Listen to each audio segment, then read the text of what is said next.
So to begin with, a bit of a joke. Well, it's not a bit of a joke. I guess it's a joke. A Frenchman and an Englishman, a German and a Jew are on a trip through the mountains. The Frenchman says he is so thirsty that he must have a glass of wine. The Englishman says he's so thirsty I must have a cup of tea. The German says I'm so thirsty I must have a pint of beer. And the Jew says I'm so thirsty I must have diabetes. Why do Jews worry so much? Maybe all people worry, but honestly, I think our people have made it into a national pastime. Larry David, of course, turned Jewish worry and neurosis into a career and a TV show, or at least one, if not two. But back to the question, why do Jews worry so much? When I asked this question of a group recently, one person suggested that it is because we have been persecuted for so long. It is the warriors who have survived. And I would call this Jewish Darwinism. Only the neurotics survive. Another said that Judaism's emphasis on personal responsibility promotes worry. With so many commandments, we are literally commanded to worry that we might be violating one at any moment. A more positive spin on this is that because the Torah and other Jewish texts encourage the idea that we can always do better, be better, and make the world better, we have a sense that we're always falling short of expectations. As I've shared with you before, one of the things that I admire so much about Judaism and the Jewish people is that we are eternally unsettled and dissatisfied. And I think that's a good thing. Take any of the many worrisome headlines from the news during this pandemic. We all worry about the spread of this virus and whether we are flattening the curve. The immediate and long-term impact on the economy, we worry about our society. And many of us, stuck at home in isolation, read and watch every new piece that we can find on the news. And that leads to only more worry, prompting more Google searches for answers, which leads to more worry, and it becomes this feedback loop of worry and search and worry and search. Worrying about worry.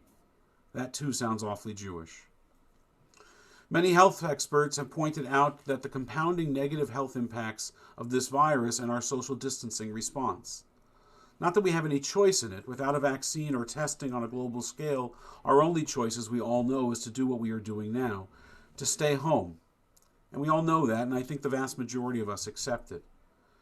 But we also know that this is deepening the disease of loneliness and isolation that I spoke about on Kol Nidre and that long preceded that sermon as well. We know that mental health incidents are up, that sadly domestic violence is up. In China, following the easing of stay-at-home orders in Wuhan province, divorce lawyers, it was reported, were inundated with new clients. Each of these are also diseases of worry as well. Worry that we can't cope, worry that we can't get along, worry that we're being forgotten or being ignored. And so what do we do? With so much to worry about, where do we start? And more importantly, how does it end? I would suggest 3 important Jewish considerations as we worry about worry. First, we need to know and accept that a certain amount of anxiety in our lives is normal. It's part of life.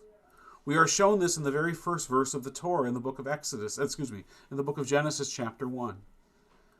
We read, "In the beginning, the earth was without form and void, and darkness was on the face of the deep, and God said, let there be light, and there was light. God saw that the light was good, and so God separated the light from darkness, and it was evening and it was morning one day." From this seminal passage, we learn a great many things that we should set our fears and worry, I think, at ease. We learn that darkness preceded light. The unknown always comes before the known, uncertainty before certainty. We learn that in order for light to exist, it had to be created. It didn't exist on its own, and even when light was created, it was still mixed together with darkness and had to be separated from it. At the heart of worry is reason that has been set aside or hidden in darkness. Knowledge and wisdom can remove the darkest fears. We can gain knowledge. We can acquire wisdom. We learn that a full phase of revelation, one day, is complete only when it includes both darkness, evening, and light, morning. And we learn also that it is known that the darkest part of night is just before the dawn. Often it is easy to think that life would be so nice, so easy if it were just so simply and smooth, a life filled with only light and no darkness. But just as on an EKG readout, the sign of life is a heartbeat that goes up and down and up and down, so too our lives have bumps in the road, and the ups and downs, the peaks and the valleys, they are all part of living. The question is not whether there will be bumps, but rather how we will deal with those bumps when we run into them. The second lesson from our tradition is that worry can be the precursor to action, if we pay attention to it. Rabbi Isaac Una, an extraordinary rabbi who lived in the quite worrisome times around the First World War, taught me something. He lived in this period which was ravaged not only by war, but by a flu pandemic of its own, and suffering and widespread despair and economic insecurity. And it was vital for Rabbi Una to identify the fundamental difference between pessimists and optimists. Rabbi Una taught his community that the key contrast lay in how one understands the role of human beings in the world.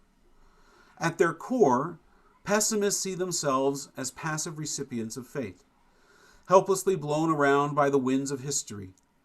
The pessimist is static, either fortunately receiving or being fatefully deprived of worldly happiness. In short, pessimism believes that human beings have no real control over their life. Thus, when faced with adversity, the pessimist will simply accept the world as it is, rather than seeing how the world ought to be.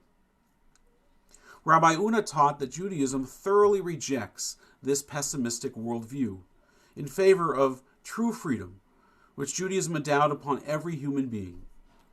Rather than seeing the world as a series of permanent and unalterable obstructions, Judaism views setbacks as opportunities for growth and as springboards to inspire achievement. While misfortunes are certainly painful and ought not to be ignored, they also present humanity with the prospect of progress and growth. The world is not a stagnant, fixed conclusion, but an occasion brimming with infinite possibilities.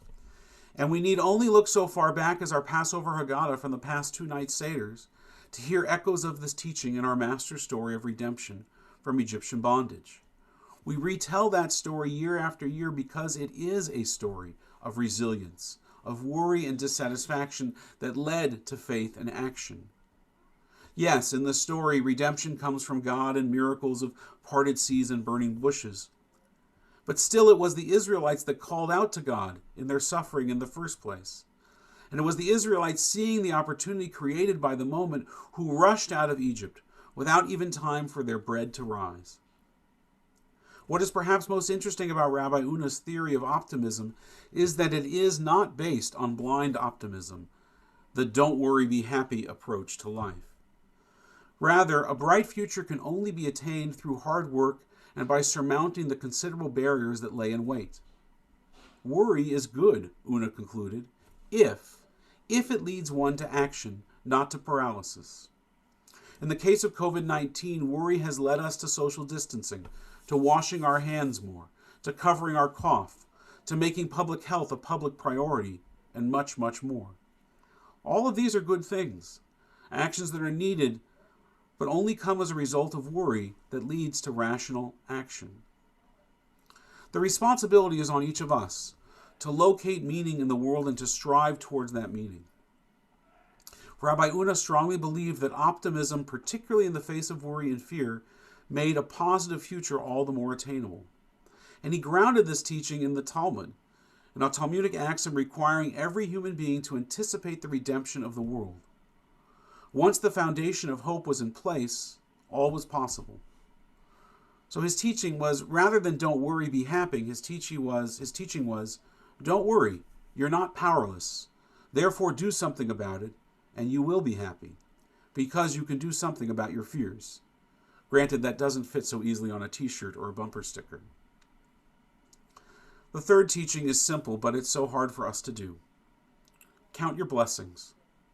We have much to be grateful for in the midst of our worry. I think we would worry less if we focused on the blessings and not the curses. Our Zoom Seders were not like the Seders of every other night or year, but they had some unique blessings as well. Family could join from far away. Our cleanup was much easier. For many, the stress of preparing was lessened. And we were permitted to have a Shvach Seder, a not-so-nice Seder, and attend in sweatpants, with maybe a nice shirt and tie on top. The sages teach, one who enjoys the fruit of the earth without saying a blessing, it is as if that person has stolen from God. Have an attitude of gratitude. Find the silver linings. Say thank you, God, instead of why can't you or why won't you, God? How do you deal with worry in this worrisome time? 3 lessons from our tradition. Accept that a certain amount of uncertainty is normal. It is darkest before the light. Let your worry spur you to action, not to more worry. Do something about it. Take control of what you can and let go of what you can't. And third, recognize and acknowledge your blessings. Find the silver linings. The great Hasidic master Reb Nachman of Bratslav taught, Kol ha'olam kulo gesher tsar ma'od. The whole world, he said, is a very narrow bridge. Va'ikar lo lefached klal. But the most important thing, the most important part, is not to be afraid, because fear leads to paralysis. We live in perilous times. We have since the dawn of creation. Since God spoke and the world came into being, it is natural to worry. It is healthy to worry. But let our worry spur us to action. If you are afraid of the dark, turn on a light. Shabbat Shalom.